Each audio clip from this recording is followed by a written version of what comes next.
Timmies has chosen violence.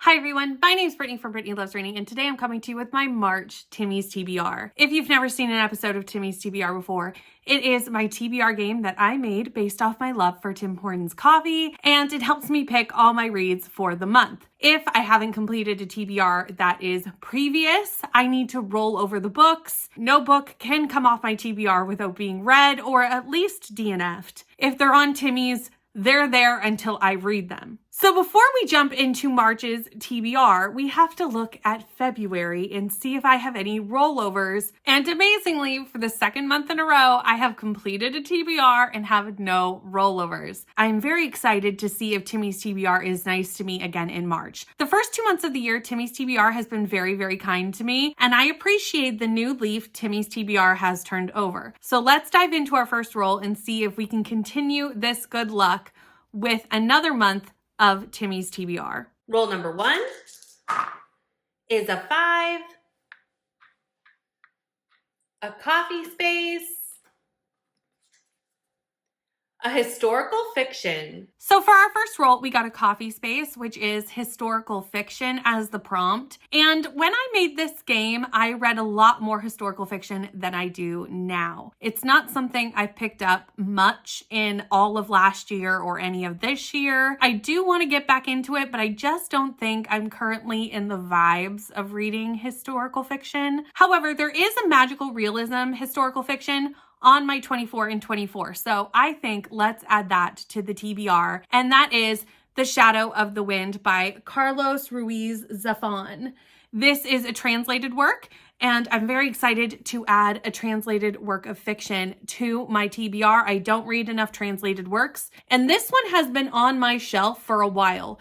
It's a book about books, which is kind of how it got into my sphere. It is also magical realism, which is something that I absolutely adore and don't read enough of. Anytime I pick up a magical realism book, I always have a fabulous time, but I don't read them very often, and I want to read more of them, which is kind of how this ended up on the TBR. So this actually follows a library that is in a labyrinth under Barcelona, and it's called the Cemetery of Forgotten Books, and it is a place for forgotten books or obscure books, and they make their way to the library under the city. A man brings his 10-year-old son to the library and lets him pick out any book that he wants. And the book he chooses is called The Shadow of the Wind. And what starts out as an innocent quest starts changing into a race of life and death. Roll number 2 is a 10, a 10-bit space, a one-word title. For roll number 2, we ended up getting a 10-bit space with the prompt of one-word title, and for that I got Jackal by Erin Adams. This is a book that I have been wanting to read. It has been on multiple TBRs, and it just never has gotten read. Not an official Timmy's TBR, because obviously it would have been read if it was on an official Timmy's TBR, but I believe it was on my winter TBR or my fall TBR. It's been on some readathon TBRs, and it just hasn't happened. So now is finally the time. I'm very excited. And this was also, I think, gifted to me by Kelsey a long time ago. Yes, for Christmas, but not even last Christmas. Probably the Christmas before. Kelsey was so nice to give it to me, and I still haven't picked it up, and I don't really know why. Just hasn't been the right time, but it is now officially the time to read Jackal. So Liz has come home to her hometown. Her hometown is very white. It is mostly white people, but she is a Black woman who grew up in this town. And shortly after she comes home, a woman named Carolyn goes missing. The police are looking for Carolyn, but Liz starts to look a bit deeper and notices that there is a pattern in the women that are going missing in this town. And a lot of Black girls and Black women have gone missing. And it has been happening for years and years and years and years. And a lot of Black women have gone missing from this town. And Liz starts to look into what is going on, what is happening, who is taking these women, and we find out in this thriller. Rule number 3 is a 5, another coffee space, a weapon on the cover. For our third prompt, we got a coffee space, and for that, we got the prompt of weapon on the cover. And for that, I'm going to be reading Blood Marked by Tracy Dion. This is the second book in the Legendborn series. I read Legendborn back in November, and I'm very excited to dive into this sequel fairly quickly after. This follows Bree. Well, the first book follows Bree. I'm not going to talk about what happens in this book because obviously it would spoil the first. But the first book follows Bree. Bree goes away to university, but she's going to a university that lets high school students come and do college level classes. She goes and is living away. She goes to a party one Friday night and sees a demon and sees people kill the demon. This brings her attention to a secret society, and she dives into the secret society and finds out more about her past, about her mother, about what the secret society is doing, and also things about the King Arthur legend. This is highly influenced by the legend of King Arthur and is a retelling series, and I cannot wait to read the second book. This book is highly anticipated for me, and I'm very excited to see where the author goes with this story. Roll number 4 is a doubles 4 and a coffee space. Bestie pick ×2. They're going to be very excited about this. Well, Timmy's TBR is taking a long time to get around this board. We are already at our 4th roll. We're not very far, and our 4th roll was doubles. And if you don't know, doubles means I have to double the prompt, which means I need to fill the prompt 2 times. And for this one, we did get a coffee space and we did get bestie pick. As soon as I finished doing the rolls, messaged the besties and said, fight amongst yourselves. There's 3 of you. I need 2. Who is the first people that would like to recommend me a book? And I filmed that over on StreamYard and we picked some books. So these books are completely outside of my control. They may or may not be on my TBR. And I don't know if the besties are going to be kind or not. But let's first jump in to see what Rainey gave me. Okay, we have the first of 2 besties, and I was correct that they were very excited to find out they got to pick 2 books. And I told them they could fight amongst themselves who could meet me faster. And Rainey was the first. Rainey was fast on the draw. Rainey was like, oh, this is my moment. Okay, Rainey, I'm a little nervous, to be honest. So hit me with it. Well, of course, I was like, okay, this would be the time to give you my fantasy romance, right? Because we know that I love fantasy romance. But then there was a romance that crossed my mind, and I was like, oh, Brittany, I don't know if she's going to want me to pick that for her. Oh, I'm nervous. So anyway, the one, this is tough. Okay. I think I'm going to give you the one that you're never going to read unless I force you to read it, because I think I know what this is going to be. And this is The Right Move by I Liz knew you were going to make me read this. I knew it. I knew it. I really almost picked fantasy romance, and then I was like, no, this is the only chance I have to make Brittany read it. I would have been really surprised had you picked something else, to be honest. That's what I was like, Rainey's going to make me read The Right Move. I'm excited. Okay, The Right Move is on the TBR. Rainey has chosen it. Rainey has put it there. And let's see who the next bestie is, because I don't even know right now who it's going to be. So if you've been following Rainey and I for any length of time, you will know that last year I did a taste test video with Rainey where she gave me 3 books, I gave her 3 books. One of the 3 books she gave me was Mile High by Liz Tomford, and I did not love that.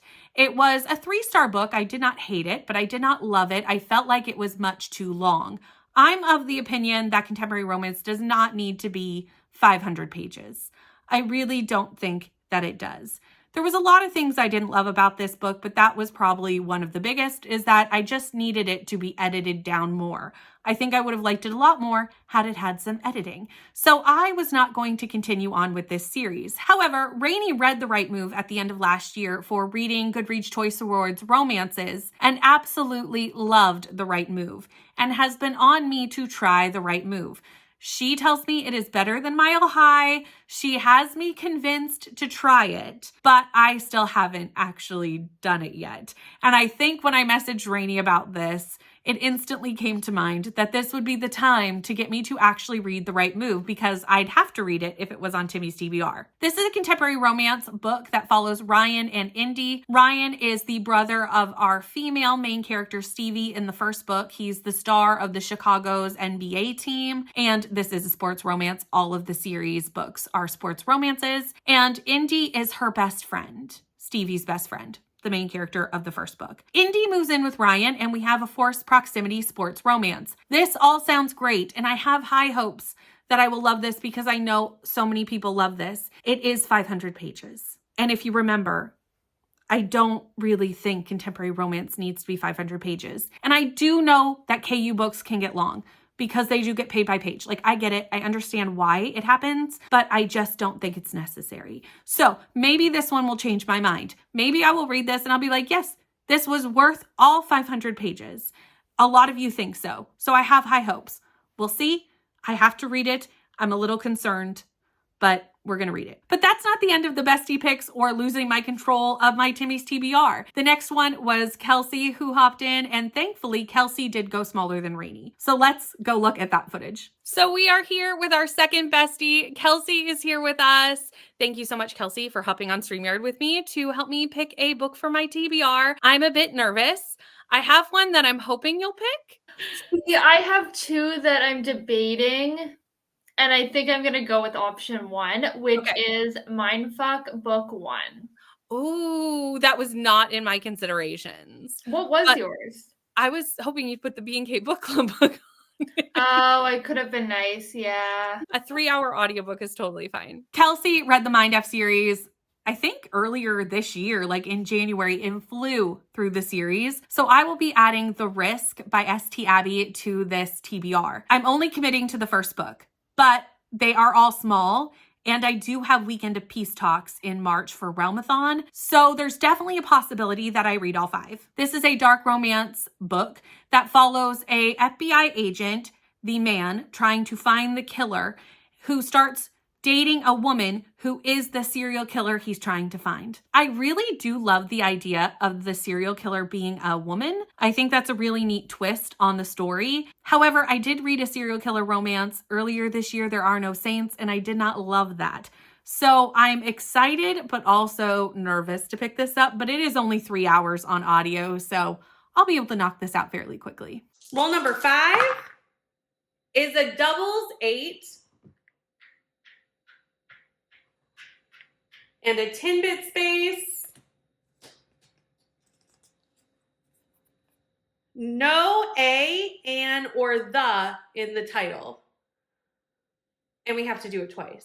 Timmy's was so nice in January and February, and March has not been as nice, has not been as kind to me. So we now have another doubles, which means we have to do the prompt twice. We have a 10-bit space with the prompt of no a, and, or the in the title. And thankfully, I can put 2 of a series in this spot, and it's 2 books that are mandatory reads for me, so this kind of works out, even though it is putting 2 more books on the TBR. And that is Ice Planet 12 and 13 of Barbarians Redemption and Barbarians Lady. Leandra and I have been reading Ice Planet Barbarians live on the internet with all of you all of last year. We were supposed to do it in January, but we were all very, very busy, so we pushed it off to start in March. We will be doing the live show on March 3rd, mixed between here and Leandra's channel, and we're going to be starting early, so just watch out for the links to be put up for the streams. The first stream is usually on my channel, and then we move over to Leandra's.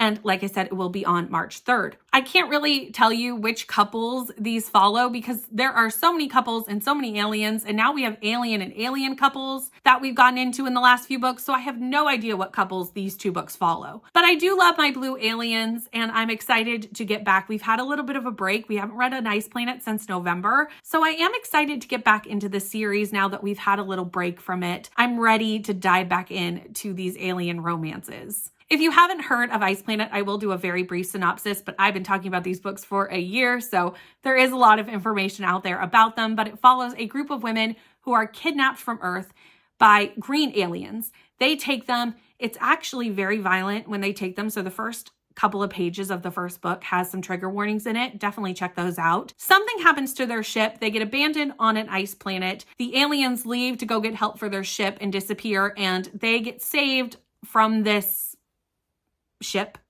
this situation, by the aliens living on this ice planet who are big, blue, sexy aliens, and they start pairing up and having a romance. The thing that I love about these books is there is actually a lot more sci-fi plot than you would think. You would think it's all just smut, and there is smut, don't get me wrong, it's there. But there is a good amount of sci-fi plot in these books too, which is what keeps me coming back for more Although, of course, so does the alien smut. Let's be honest.